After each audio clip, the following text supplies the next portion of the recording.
Hey everybody, Beardo here with more modern age Batman books to share with you. One thing I've noticed about the 90s is comic books came one of two ways. You had your villains of the week, not a whole lot going on, just very, very superfluous, fillery kinds of stories. And you had the big events. And when I say big events, I mean humongous events. The kinds of events that run across 15 different titles. You have to read every single title in order to know what's going on.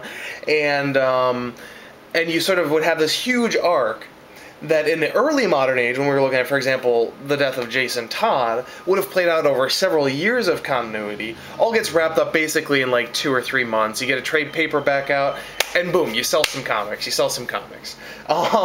So with the Doug Moench, Kelly Jones run, we really saw that. You saw, a lot of villains of the week interrupted by a couple of major events.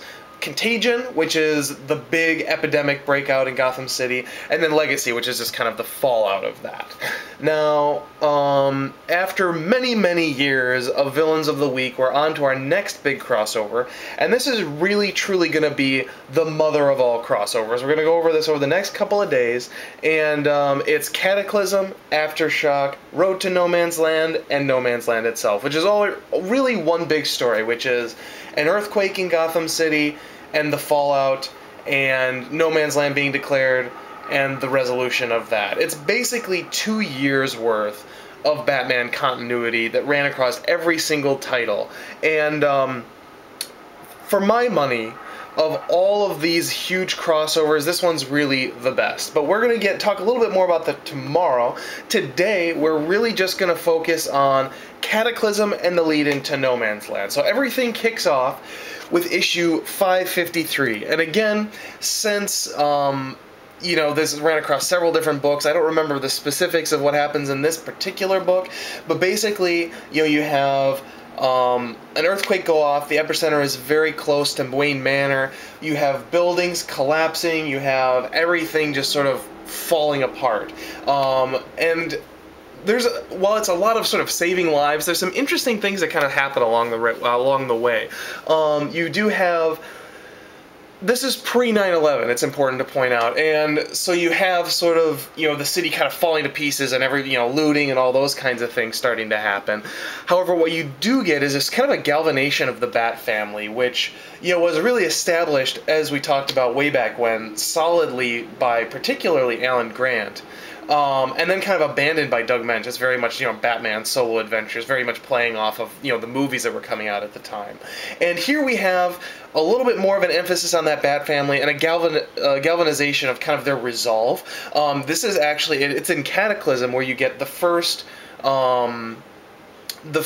meeting of Tim Drake and Oracle ever in Batman Comics continuity. So, I mean, that kind of says a lot right there. Both of these people have been operating in Gotham. Both of them have been kind of working together, but they don't actually meet until we get around to Cataclysm.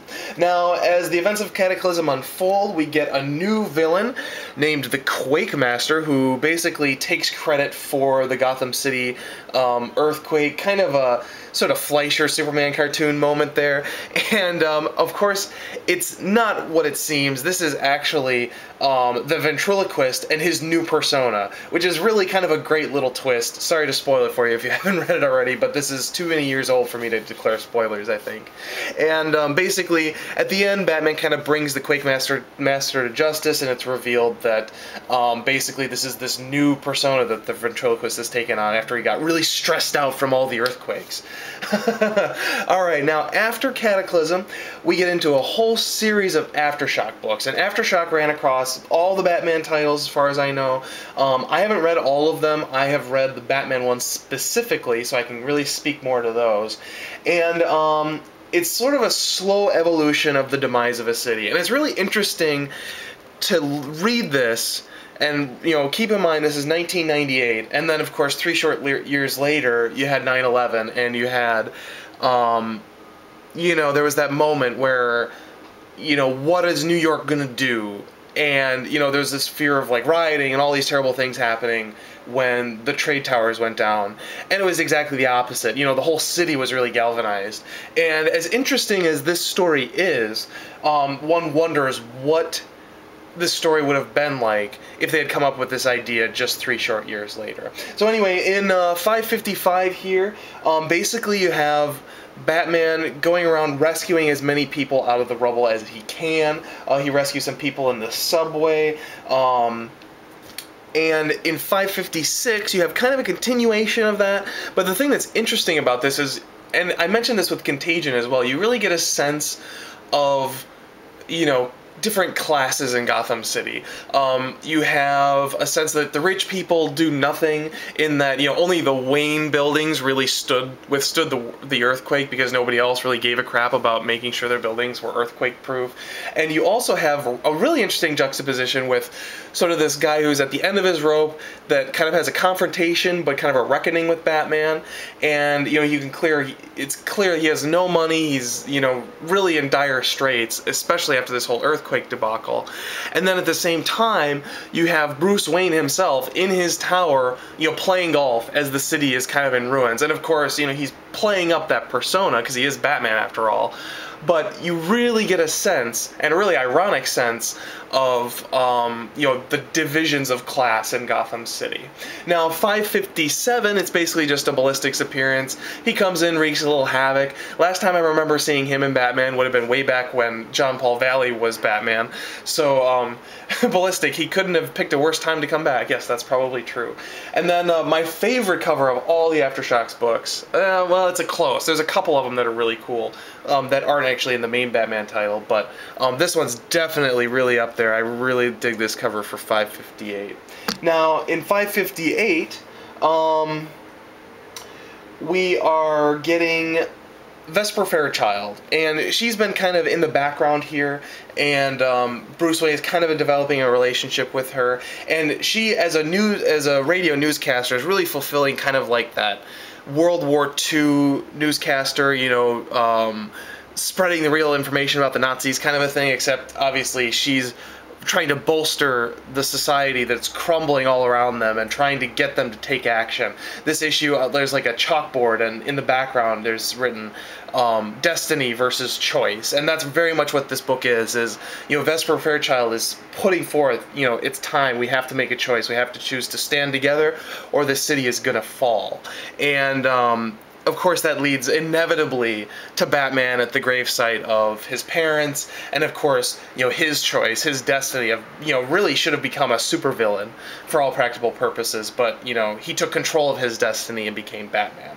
Now, in 559, the shit really hits the fan. You've got rioting, you've got horrible things going on. Nothing that Batman and Vesper Fairchild can do is really bringing the city back together, and, in the very next issue, we have a complete break from the suspense. Yes, this is Batman issue 1,000,000. I'm not even going to talk about this because I want to continue talking about No Man's Land.